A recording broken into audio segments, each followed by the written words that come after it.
আমার কাছে যে জান্নাতের টিকিট আছে বিক্রি করছি। মাননীয় প্রধানমন্ত্রীকে জবাব দিতে হবে কেন তিনি এটা বলছেন। আমাদের ফখরুল ইসলাম সাহেব বলেছিলেন আমরা শরীয়তের আইন বিশ্বাস করি না। মাননীয় স্পিকার একটু প্লিজ। কোরআন মাজিদে একটি আয়াতকে কেন্দ্র করে এটা ভুল বোঝাবুঝি হচ্ছে। আল্লাহ তাআলা সূরা তওবার 111 নম্বর আয়াতে বলেছেন যে আল্লাহ তাআলা জান মালকে কিনে নিয়েছেন জান্নাতের বিনিময়ে। এটা আল্লাহর কথা।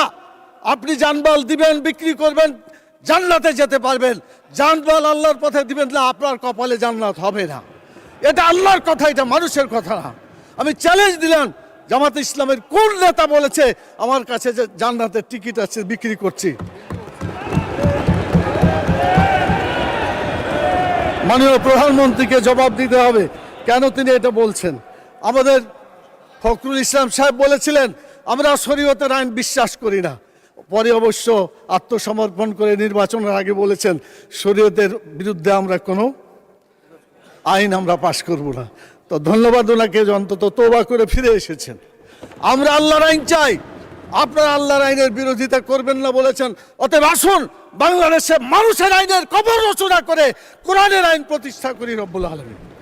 আল্লাহ তাআলা আমাদেরকে সে তৌফিক দান করুন। মাননীয় স্পিকার, কথা বলার সময় নাই।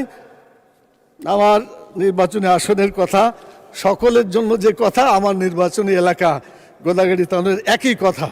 মাননীয় স্পিকার, আমি কথা শেষ করতে চাই এভাবে যে আমাদের দেশে বড় বড় আলেম আছে, তাদের ব্যাপারে এআইকে কেন্দ্র করে ওষুধ বিক্রি করার একটা অ্যাডভার্টাইজ দেখা যায়।